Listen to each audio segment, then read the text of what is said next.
आपने कृष्ण की कथाएं सुनी हैं, आपने उनकी लीला चरित्र पढ़े हैं, लेकिन एक योगी श्री कृष्ण को कैसे साधता है, ये रहस्य सामान्य कथा में नहीं मिलता। आज मैं आपको वही अनुभव कराने आया हूँ जो केवल साधना और आंतरिक यात्रा में समझा जा सकता है। क्योंकि कृष्ण को सिर्फ पूजना नहीं है, कृष्ण को जीना है, कृष्ण को अनुभव करना है। कुछ लीलाएं हैं जो मैं आपको समझाना चाहता हूँ। एक है माखन लीला, प्राण मंथन का रहस्य। सोचिए माखन क्यों? क्योंकि माखन बनाने में पहले दही को मथना पड़ता है।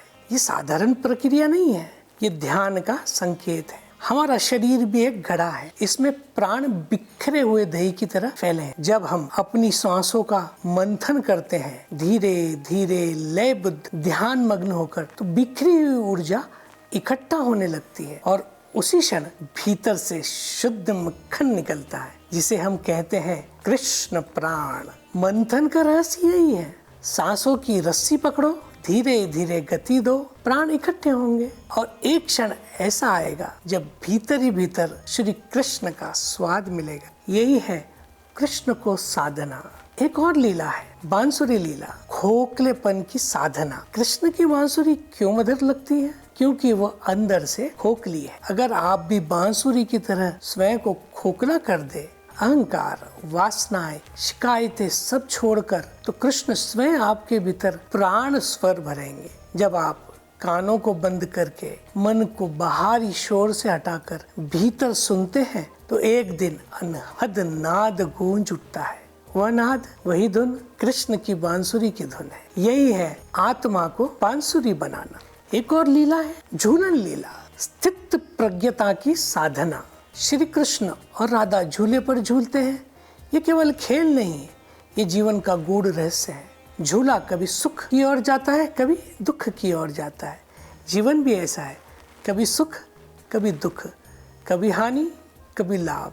लेकिन कृष्ण झूले पर भी स्थिर है। वे शक्ति राधा को थाम कर स्थित प्रज्ञ बने रहते हैं। साधना यही है, सुख आए दुख आए मन न डोले, दोनों को शक्ति का खेल मानकर स्थिर रहो। यही झूलन लीला हमें सिखाती है। एक और लीला आती है सारथी लीला, समर्पण की साधना। महाभारत के युद्ध में कृष्ण ने सारथी बनकर अर्जुन का रथ चलाया। यही अंतिम रहस्य है। अगर हम अपने जीवन का रथ खुद चलाना चाहें तो उलझने ही उलझने मिलेंगी, लेकिन जब हम लगाम कृष्ण को सौंप दें, जब हम कहते हैं हे कृष्ण अब तुम मेरे सारथी बनो, तब जीवन का मोह, हर संकट साधना का मार्ग बन जाता है। यही है समर्पण की पराकाष्ठा, जहाँ साधक कहता है हे कृष्ण मेरा रथ तुम्हारा है, जहाँ ले जाओगे वही मेरा धर्म है। तो देखिए, माखन लीला से श्वास का मंथन,